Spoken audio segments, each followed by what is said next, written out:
an idea for a small business that you plan to implement in order to retire early? Or are you a small to medium-sized business looking to grow your customer base, improve sales, or increase your social media presence?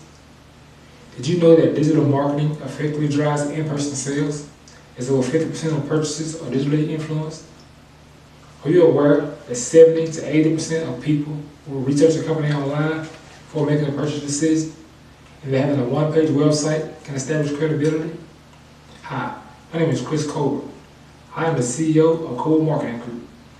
CMG offers web-page design, TV and radio ads, and social media solutions.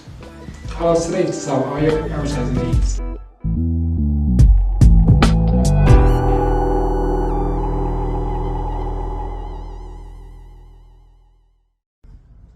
What's up, guys? Chris Colbert here, and I'm back with another 5-Minute Friday. So today we're talking about risk, and not risk versus reward, just risk in general. Risk when you're operating on a global scale, when you're operating on a small scale, in your day-to-day life, in your daily operations. Risk. Risk is not what happens to you. Risk is what happens to you when you're not prepared for what happens to you. So people think risk usually shows up like a headline, but in real life, risk happens quickly through mixed messages, weak assumptions, and people who don't talk to each other until it's too late. So in Risk, a user's guide, General McChrystal says something simple but brutal. Risk isn't the enemy, your system is. Your blind spots, your habits, your team communication, your leadership style, your ability to see reality before it's too late. Most failures aren't caused by one event. They're caused by 8, 10, 20 things that happen, not simultaneously, but in small increments before you realize that it's a problem. McChrystal says we can't control every event. That's why he treats risk as if it was the human body. He says we can build, though, strong immune systems against risk. He says that strong systems have clear communication, shared consequences, rapid decision loops, trust, accountability, redundancy, and adaptability. These aren't business buzzwords, these are survival traits. McChrystal lays out 10 control factors for risk, not to eliminate risk, but to manage them in the event of unforeseen circumstances. So, a few examples are narrative control. If you don't control the narrative, somebody else will. Technology. A tool is only as good as the people who use it and as the human element. So that's another example.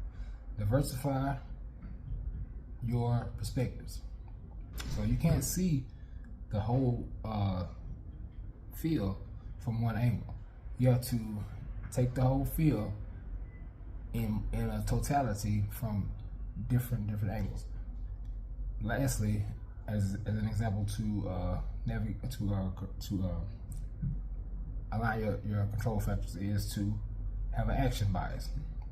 Waiting is sometimes the biggest risk of all. So here's a personal application for what this means to you. Your life has risks too, and it has a risk system. So your morning habits, your decision-making rituals, your network, your discipline, your blind spots. If one part of the system breaks, then the whole system will go down. Communication, routine, planning, support. You can look like you're failing, even if you're not. You're not managing the risk for a company. You're managing the risk for your future self. So, McChrystal's point is clear. You don't need a perfect life. You need a resilient plan, a resilient one. What you need to do is build a system that holds up when things go left. Build a team that tells you the truth. Build habits that survive bad days. Risk is coming either way, but you can choose a system that meets it. Peace out. I wasn't born in a boardroom. I was born into broken systems, traps disguised as choices. Poverty, pride, pressure. They looked like home until they didn't. The streets? They'll teach you branding faster than business school ever could. You learn how to be seen, how to sell, even when what you're selling is yourself short. But grace found me, not in a church pew, but in the dirt, in the grind, in the quiet conviction that this ain't where my story ends. So I pivoted, built CMG on faith, grit, and the lessons that couldn't be taught, only survived. Colbert Marketing Group isn't just marketing. It's movement, it's ministry for the misunderstood, strategy for the underestimated, a blueprint for the bold. This isn't a memoir, it's a mirror. Your pain has power, your vision is valid, your opportunity is now. Colbert Marketing Group, your opportunity to become greater.